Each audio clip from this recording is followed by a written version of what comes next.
embrace reality at all costs. So that means even if it costs you being right, even if it costs you what you thought about that person, even if it costs you your belief that you had a family, even if it costs you your beliefs about love and your friends, no matter what it costs you, or no matter what you think it costs you, which really what it's going to cost you more than anything is going to cost you your beliefs. It's going to cost you your fantasies. And that can feel like such an enormous cost. But when you really break it down, you're not losing anything. It's not really costing you anything except for a fantasy that's keeping you disabled, a fantasy that's keeping you powerless.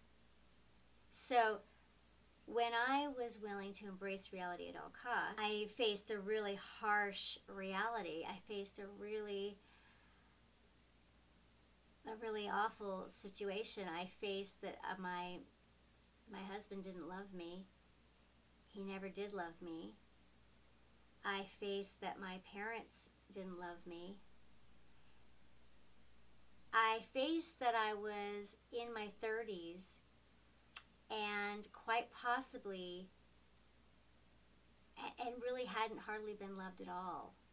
I'd been loved by my grandmother, and I had been loved by some friends, and I think I had been loved by a boyfriend, maybe, but at that moment in my life, I was really unloved because my grandmothers were gone, and my husband and my parents and my brother and my sister-in-law and the people right in my immediate world that I was counting on for love and commitment and care and family and loyalty and protection weren't there. They weren't there, and they were going to harm me. They were harming me. They were lying about me and stealing from me and trying to take my kids from me, and it was a really brutal thing. But the beauty was that day that I embraced reality, things changed. I started coming into my power. The worst was over that day. That was the worst day. It was my lowest low, but it never got lower than that. And I started being able to climb my way back up because I knew what I was dealing with, at least then. And what was interesting is that from that point forward, I was the only one that really had a grip on reality, because at this point, they were all in their own different fantasy land, and so I actually had an advantage in that sense, in that I at least knew what was going on, and they didn't, because they underestimated me. And they didn't see themselves accurately, and they didn't see what had happened and what had gone on accurately, and they didn't understand love. So they underestimated the power of the love that I had for my kids, and so they thought I was going to be more easily defeated than I was, because they didn't understand how powerful that love was, and that really was the strongest thing that there was. That was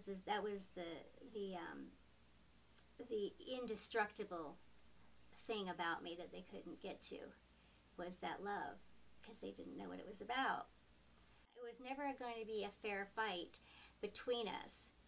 Cognitive dissonance is just another way of lying, of not telling yourself the truth, of not being completely honest. And what I found is that ultimately my power came from when I finally was able to let go of all the things that I had done, all the defense mechanisms I had used, and I just decided to embrace reality and really deal with what I had to deal with. And when I was able to see, okay, these people don't love you,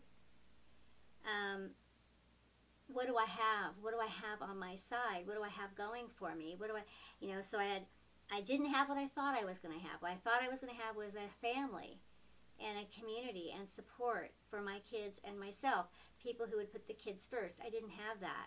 I had a lot of people who were putting themselves first and willing to harm my children, and certainly willing to harm me and break the law and do all kinds of things. And I was all of a sudden a victim of people that I trusted.